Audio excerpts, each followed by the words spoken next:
We have to fight for our rights. Tonight, Migma fishers from Unama'ki say gear, bait, and even lobsters are going missing. That went up there and helped them come out, fed them, and then got them across the river. A melting glacier unveils equipment left behind by an expedition 85 years ago. About 20 minutes to come up with a film idea. And a group of Haudenosaunee youth learn filmmaking from Maori pros.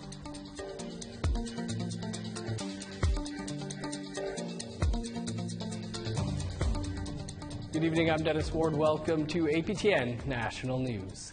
We begin in Cape Breton, Nova Scotia, where lobster traps, bait, and even the lobsters themselves have been going missing. That won't stop Migma fishermen as they uphold their treaty right to earn a moderate livelihood from harvesting. Angel Moore reports from a Migma lobster boat. This trap should be full of lobster. Ashton Bernard of the Eskasoni First Nation, harvesting lobster with food, social, and ceremonial tags, believes someone has stolen lobster from it. He's also missing 6 traps, but can't say for sure who is responsible. Now it's either commercial guys or GFO or even sometime our own people, so just got to tough it out and keep going. Sherman Cremo of the Eskasoni First Nation was issued 90 Eskasoni livelihood tags last October. The tags are not DFO regulated, and he has since lost over 250 traps so far, but he remains determined.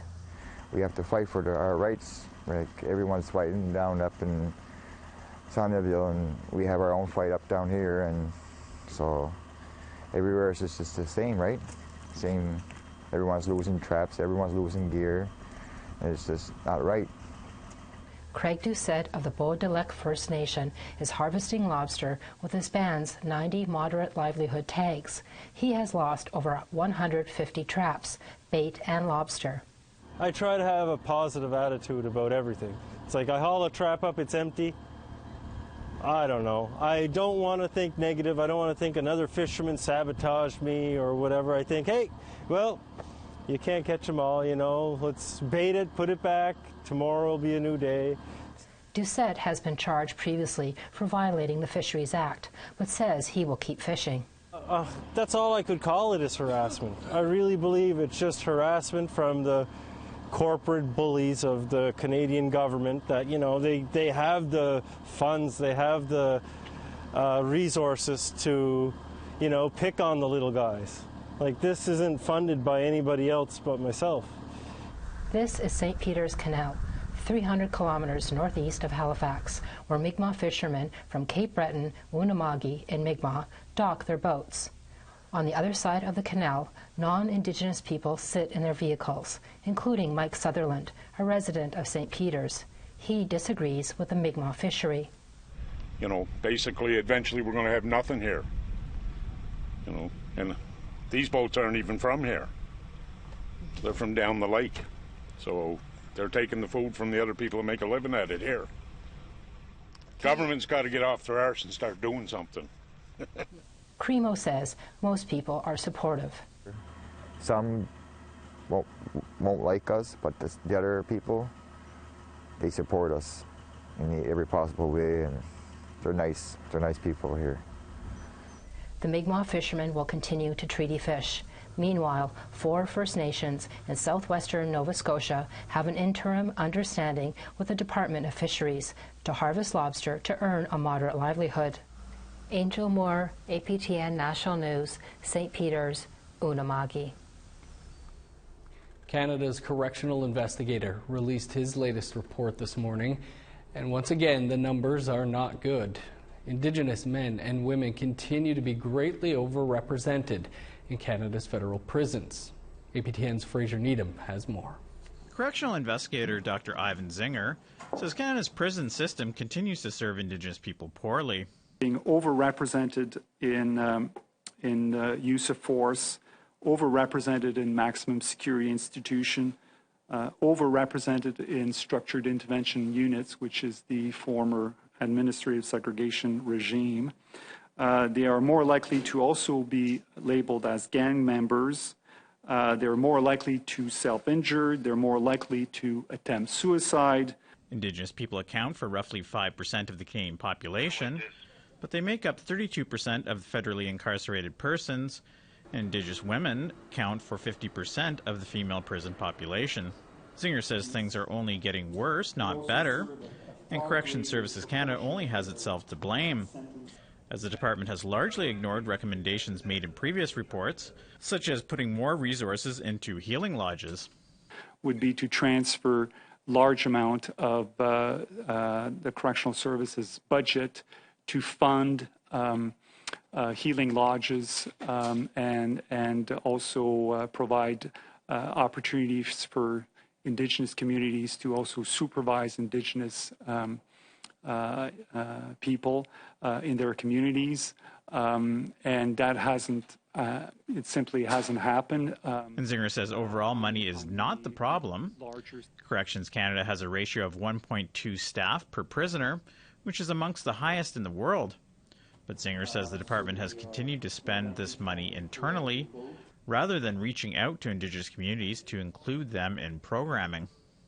And for an organization that spends so much money to have poor correctional outcome, especially for Indigenous prisoners as well as for Black prisoners, is a real shame and something that Canadians should be concerned with. In a press release, Public Safety Canada Minister Marco Medicino says the government is taking some measures to address the high number of Indigenous people in Canada's prison system. These include legislation to address mandatory minimum sentences and the creation of a Deputy Commissioner of Indigenous Corrections. Fraser Needham, APTN National News, Ottawa. It has only been 7 weeks since a young Nunavut nursing student was found dead in her Ottawa apartment. An Ottawa man is facing murder charges over the crime. That student's parents were at the Nunavut Legislative Assembly to dedicate a scholarship in their daughter's name, and they spoke from the heart. Ken Driscoll has more. Savannah Pikayuk was found dead in her Ottawa apartment on September 11th. It was her first night in her new place. She had moved to Ottawa to go to nursing school. A 33-year-old Ottawa man has been charged with murder in the case. These are Savannah's parents, Sheba Pikayuk and David Akiaro. They traveled to Iqaluit from their home of Sanirayak for the presentation of a nursing scholarship in their daughter's name. They're still raw from the loss of their daughter, but they wanted to be here for the first annual presentation. We're wearing red because we represent murdered and missing women. My amount pouch is empty. Imagine if I had a baby loss. A scholarship is pretty fitting for a student as accomplished as Savannah Pikayuk, as her mother proudly recounts. Savannah was only 22 years old, just 15 days shy of her 23rd birthday, when her life was tragically taken.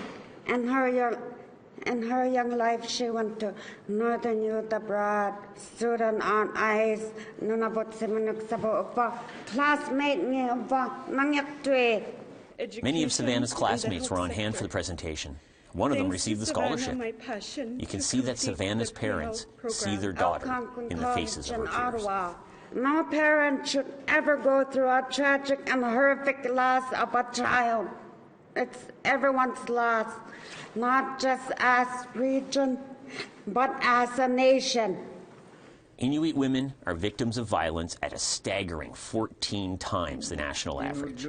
That means every parent's nightmare, something happening to their child when they have to travel to go to school, is 14 times more likely to come true if you are the parent of an Inuk woman. And Savannah Pikayuk's parents know that math all too well. Ken Driscoll, APTN National News, Iqaluit. To northern Alberta now, where a building that once housed Catholic priests in the remote community of Fort Chipewyan has been destroyed by fire. Fort Chipewyan Fire Department responded to reports of a fire at the former priest's residence Sunday night. This comes 1 week after two men, Raymond Cardinal and August Marcel, were charged with arson after the local Catholic church burned down last summer. Fort Chipewyan is home to Dene, Cree, and Métis communities. The church and the rectory stood on the grounds of the former Holy Angels residential school. Camera equipment and gear has been discovered near a glacier that appears to be from an expedition 85 years ago. That story and more coming up.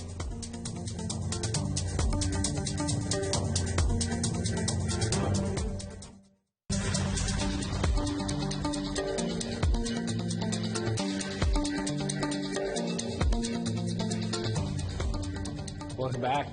A stockpile of historic camera equipment and mountaineering gear has been retrieved from a glacier located on First Nations territory in the Yukon.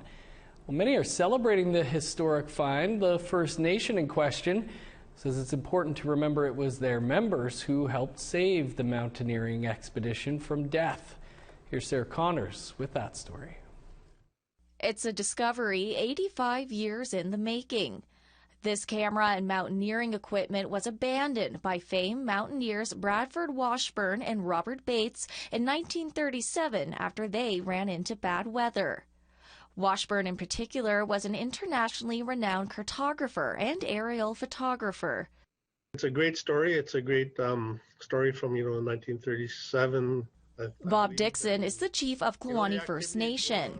He says the Kluane people in the community of Burwash Landing, including his grandfather Sam Johnson, helped the men to safety after they abandoned their expedition. God went up there and helped them come out, fed them, and then got them across the river and on their way back to Burwash. In August, outdoor exploration company Teton Gravity Research led the expedition to retrieve the cache on a remote glacier in the Kluane National Park and Reserve. With help from the First Nation, the team found several relics like a portion of Washburn's Fairchild 8 aerial camera and 2 motion picture cameras. Scientists say the new find will help unlock new information on glacier velocity and thickness. Meanwhile, Dixon says it's important to recognize the Kluane people who were instrumental in helping the explorers with the expedition and their survival. There hasn't been a lot of recognition of what our people contribute to researchers in this area, and I think that's the part that's missing, is that the traditional knowledge that our people had in this area that helped them survive, coming out of this area. Sarah Connors, APTN National News, Whitehorse. Very cool story. I hope they can develop that film. Well, making movies is a passion that gets many involved in a lifetime of creativity, sharing stories, and starting conversations. That is what a group of Indigenous youth got exposed to in the community of Ganawage, just south of Montreal, as the Maori-Land Film Festival held a workshop called Through Our Lens there. Jeff Dorn tells us that this is a first for the workshop in North America, but judging by the results, it won't be the last. Just pull it out right at the very last second, I guess. Jarrett Jacobs is an aspiring filmmaker, directing an intense action scene. Adrenaline-filled moments like this require the right take. Jarrett and his team are doing it all. Not a lot of time to get things done, so it's important to try to get things the right way the first time, I guess. So it's a little bit stressful, but I think it'll be worth it in the end. We might as well just do it more time. Ganawage filmmaker Courtney Montour is behind this film. These are workshops aimed at getting Indigenous youth immersed in creating stories, sharing ideas, and discovering the passion that drew her to the profession. Youth that are taking this 2-day workshop don't need to have any experience. They're coming in over the 2 days, they're learning, storyboarding, editing, camera. It could be all brand new to them. Oh, my dad cried in the cinema. Yeah. My mom tells me that story all the time, how he was just weeping through the phone. To get to this moment, it has been a 3-year collaboration between Courtney and the Maori-Land Film Festival. Through the Lens is a project funded by the Canada Council for the Arts and supported by the Ganawage community, providing workspace and screening equipment. About 20 minutes to come up with a film idea. This is the first through our Lens partnership in North America. The 9th of 9 workshops for Indigenous communities in New Zealand, the Pacific, Taiwan, and Finland. We started this project in 2017. We were actually supposed to first come to Ganawage in April 2020, and, you know, it didn't work out. Madeline Hakaraya de Young is the Maori land programmer. She's heading this project because she knows their voice matters. This is an opportunity for us to connect with other Indigenous young people all over the world. For 10 years, the Maori Land Film Festival has celebrated Indigenous cinema. The genre is a growing passion within the film world. Film is a universal language. It is a way that we can share who we are and our stories with a wide audience. And it also allows us to see ourselves in a way that we don't necessarily get to see when we're actually practicing our culture. Each of these professionals guiding these workshops have already broken down barriers, but according to them, they are only getting started. We need to have more of our Indigenous people in all levels of the industry. And even if they're not going in the industry, this storytelling is a part of their community and daily lives. It's something that can support and benefit, you know, all of the work they're doing. I'd rather be. Brooke Rice is a graduate. She's now our producer trainee. Just so you know which order. Hoping to ignite the same spark that got her hooked on film. It's just who we are. We're storytellers. We like to share. We like to exchange our cultures. Building relationships. We're weaving our network. We're expanding our bundle of knowledge. As Brooke did, these fledgling filmmakers are making their first short film. Passion and love relate to film because it's just our stories. And in Ganyagaha, we call it Odzirde, which means fire, spark, and the word for family is Akwadirde. So really everything we do is about that fire, our central fire, our responsibilities. So no matter what, we'll always be attached to our family, our culture, our language, and it'll just show through our storytelling. Jared and his group are going for one more take. Getting that perfect shot is key to scaring their audience. I think representation does matter, and it's just really nice that Indigenous people have an outlet to make films that they want to make, and with messages and things that they want to see on screen and not have to depend on anybody else to make it for them. Jared and his team have finished their film titled Wannabe. For these filmmakers, the future is bright. They already have an audience for their first works. The Maori Land Film Festival will showcase their films next spring in New Zealand at the 2023 festival. I think a measurement of success from this workshop will be that everybody is inspired to go home and not only make their own film, tell their own story, but to also encourage their own communities of young people to tell their own stories. Jeff Dorn, APTN National News, Ganawage, Mohawk Territory. So should I look behind? That was a pretty realistic looking axe. Some amazing hands-on experience there for the students. Thanks for that, Jeff. A new episode of Face to Face is coming up right after the news. We've got a preview coming up after this break.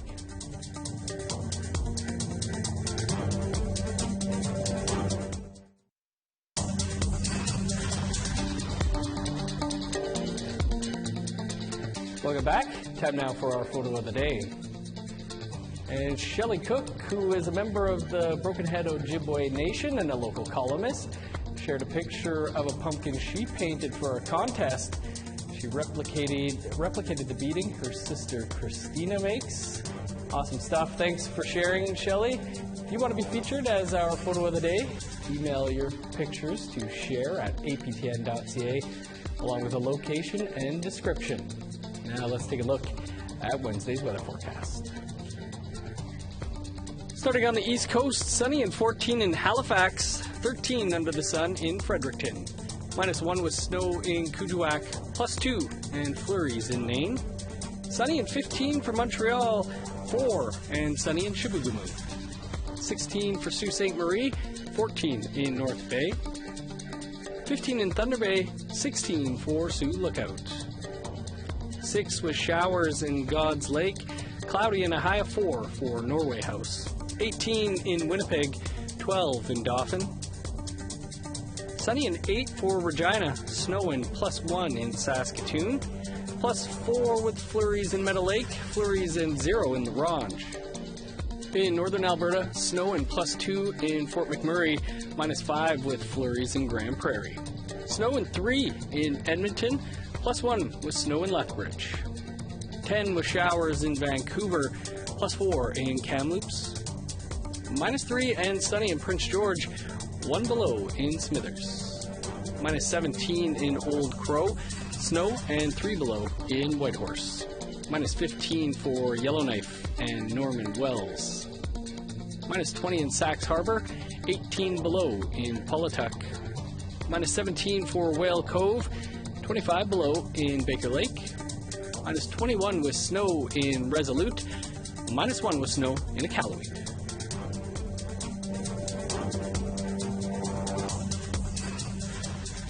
Researchers say they found a potentially life-threatening asteroid hiding in the glare of the sun.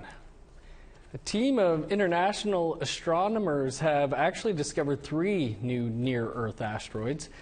The 2 have orbits that won't intersect with the Earth, but a third, 1.5 kilometer wide chunk of space rock could someday cross our path.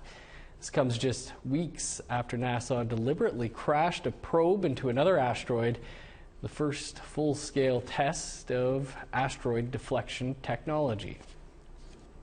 Well, to some other scary news, kids in costumes took to the streets across the country as they went door to door in search of candy. It was the first Halloween without pandemic restrictions in 3 years. The best part of Halloween is the time you spend together with family, and below it is candy. The best part of Halloween is having fun and the treats and all the costume. Some households went all out with decorations. In the Ottawa suburb of Orleans, hundreds turned out to a haunted house that's been an annual tradition for 20 years. And in Calgary, ghouls and unearthly creatures roamed the haunted haunt known as the Durham Avenue Carnival of Horrors. Better than some in my neighborhood, but what a turnout last night. Métis singer-songwriter Brandy Vesna has racked up 5 nominations for this week's Manitoba Country Music Awards. Vesna, who is our guest tonight on an all-new episode of Face to Face, says music has been her saving grace. My granny always says that music will carry you through. And I can say right now, without my sobriety, there's no way I'd be sitting here. There's no way. I really don't think I'd even be alive at this point in time.